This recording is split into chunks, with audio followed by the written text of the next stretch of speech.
Hello বন্ধুরা, প্রিয়া ইপসা কিচেনে তোমাদের সবাইকে স্বাগত।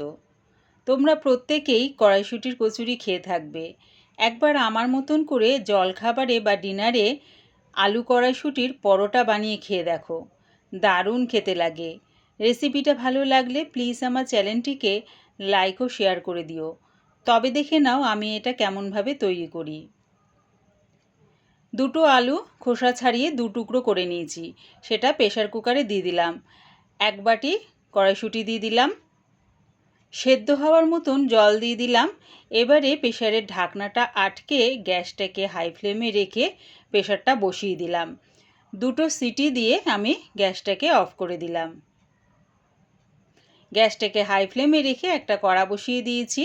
দিয়ে দিলাম তার মধ্যে 2 চামচের মতন সর্ষের তেল। তেলটা ভালো মতন গরম হয়ে গেলে দিয়ে দিলাম হাফ চামচ গোটা জিরে। যখন দেখবে ফোড়নের থেকে সুন্দর একটা গন্ধ বেরোচ্ছে তখন দিয়ে দিলাম দুটো বড় সাইজের পেঁয়াজ কুচি। পেঁয়াজটা একটু লাল লাল করে ভেজে নিলাম। এবারে গ্যাসটাকে লোতে করে দিয়ে দিলাম হাফ চামচ আদার পেস্ট আর হাফ চামচ রসুনের পেস্ট। আদা আর রসুনটা পেঁয়াজের সাথে মিশিয়ে নিয়ে ভালো করে 2 মিনিট ধরে কষিয়ে নিলাম। যেহেতু এর মধ্যে জল ব্যবহার করছি না তাই গ্যাসটাকে লোতে রেখেছি। দিলাম হাফ চামচ হলুদ গুঁড়ো, হাফ চামচ লঙ্কার গুঁড়ো আর হাফ চামচ ধনের গুঁড়ো। সব কিছু ভালো করে মিশিয়ে নিয়ে আরও 2 মিনিট ধরে কষিয়ে নিলাম। মশলাটা ভালো করে কষানো হয়ে গেছে। এবার এর মধ্যে দিয়ে দিলাম আগে থেকে সেদ্ধ করা আলু আর কড়াইশুঁটিটা। আলু আর কড়াইশুঁটিটা দিয়ে এরকম পটেটো ম্যাশার দিয়ে দেখো ভালো করে ম্যাশ করে নিচ্ছি। তোমাদের কাছে যদি এই ম্যাশার না থাকে তাহলে হাতার পেছনটা দিয়ে ভালো করে ম্যাশ করে নিতে পারো। ভালো করে ম্যাশ করে নিয়ে এর মধ্যে দিয়ে দিলাম 1 চামচ আমচুর পাউডার আর দিলাম স্বাদ অনুযায়ী নুন। এবারে গ্যাসটাকে মিডিয়ামে করে ভালো করে আলুর সাথে সব কিছু মিশিয়ে নিয়ে জলা জলা যে আলুর ভাবটা রয়েছে সেটা শুকিয়ে নেব। আর হ্যাঁ, তোমাদের কাছে যদি আমচুর পাউডার না থাকে তাহলে চাট মশলা দিতে পারো। চাট মশলাও যদি না থাকে তাহলে অর্ধেক পাতিলেবুর রস দিতে পারো। দেখো ভালো করে শুকিয়ে নিয়েছি। এবারে এটা নাবিয়ে ঠান্ডা করে নেব। পুরটা ঠান্ডা হতে হতে এবারে আটাটা মেখে নেব। আমি এর মধ্যে নিয়ে নিলাম 2 কাপ আটা। তোমরা চাইলে শুধু ময়দা দিয়ে করতে পারো বা আটা ময়দা মিশিয়েও করতে পারো। দিলাম এর মধ্যে হাফ চামচ নুন। প্রথমে নুনটাকে আটার সাথে ভালো করে মিশিয়ে নিলাম। তারপরে দেখো অল্প অল্প জল দিয়ে আটাটা আমি মেখে নিচ্ছি।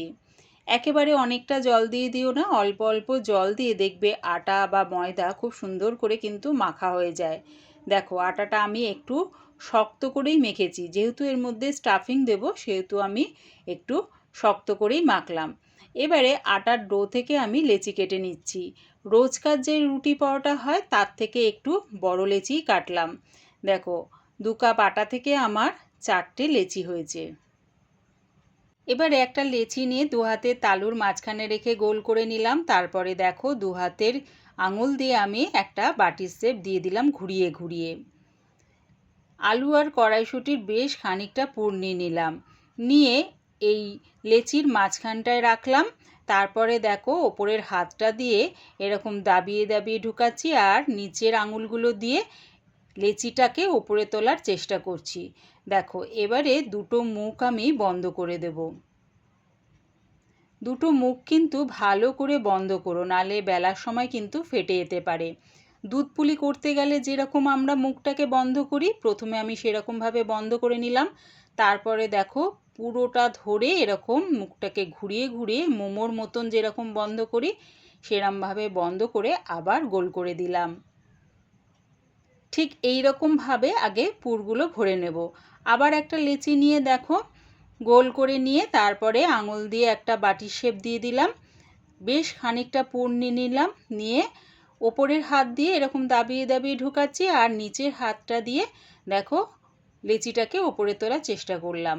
তারপরে দুধ পুলি যেরকমভাবে মোড়া হয় সেরকমভাবে প্রথমে মুড়ে নিয়ে পুরোটা নিয়ে একসাথে মুখটাকে বন্ধ করে নিলাম।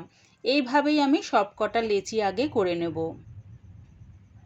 সবকটা পুর একভাবে ভরে নিলাম। এবারে একটা লেচি নিয়ে প্রথমে তেলের মধ্যে একটুখানি চুবিয়ে তারপরে দেখো চাকির মধ্যে দিয়ে এরকম আঙুল দিয়ে চেপে চেপে ভেতরের যে পুরটা আছে সেটাকে চারিদিকে ছড়িয়ে দেওয়ার চেষ্টা করলাম। তোমরা চাইলে তেল দিয়ে বেলতে পারো বা আটা ময়দা দিয়েও বেলতে পারো। তারপরে দেখো বেলুন দিয়ে আলতো হাতে একটা গোল শেপ দিয়ে দেবো। তবে মাঝখানটা কিন্তু বেশি একটা জোরে চাপ দিও না, চেষ্টা করবে সব সময় সাইডটাকে একটু দেখো এরমভাবে চাপ দিয়ে একটু গোলাকারটা যেন বড় করে নিতে পারো। মানে যতটা তোমার পরোটাটা বেলতে পারবে একটু বড় করে ঠিক ততটাই বেলো। দেখো আমি আলতো করে পরোটাটা আমি বেলে নিলাম। গ্যাসটাকে মিডিয়ামে রেখে একটা তাওয়া বসিয়ে দিয়েছি। তারপরে পরোটাটা এর মধ্যে দিয়ে দু পিঠটাকে আগে উল্টে পাল্টে সেঁকে নিলাম। তারপরে দেখো রিফাইন তেল দিয়ে পরোটার চারদিকটা মাখিয়ে নিলাম। একদিকটা মাখিয়ে নিয়ে আরেক দিকটা মাখাবার জন্য উল্টিয়ে দিলাম।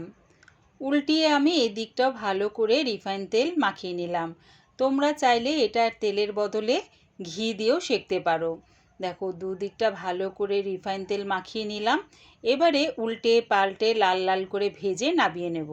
দেখো আটাটা যদি ঠিক করে মাখা হয়, দেখো পরোটাটা কি সুন্দর ফুলছে, আর ভেতরের পুরটাও কিন্তু ফেটে বেরিয়ে যায়নি। দেখেছো পরোটাটা কি সুন্দর ফুলছে।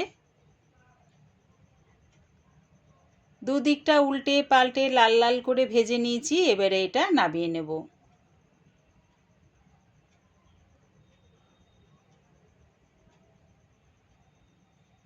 ওই একইভাবে পরোটাটা বেলে নিয়ে তাওয়ার মধ্যে দিয়ে দিলাম। তারপরে উল্টে পাল্টে সেঁকে নিয়ে দুদিকটা আমি রিফাইন তেল মাখিয়ে নিলাম। মাখিয়ে লাল লাল করে ভেজে নামিয়ে নেব।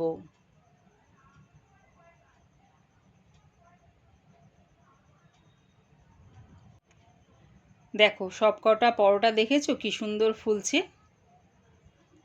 ওই একইভাবে উল্টে পাল্টে লাল লাল করে ভেজে নামিয়ে নেব। সবকটা পরোটা ওই একইভাবে লাল লাল করে ভেজে নামিয়ে নিলাম। আমার এই আলু কড়াইশুঁটির পরোটার রেসিপিটা পুরো দেখার জন্যে প্রিয়া ইপসা কিচেনের থেকে তোমাদের সবাইকে অনেক ভালোবাসা রইল। রেসিপিটা ভালো লাগলে কমেন্টের মাধ্যমে জানিও। একটা তোমাদের ছিঁড়ে দেখাচ্ছি। দেখো ভেতরের পুরটা দেখেছো কতটা রয়েছে। শুধুই কিন্তু এটা খাওয়া হয়ে যায়, এর সাথে আর কোনো রকম কিছু লাগে না। আমার এই আলু কড়াইশুঁটির পরোটার রেসিপিটা ভালো লাগলে প্লিজ আমার চ্যানেলটিকে সাবস্ক্রাইব করে দিও।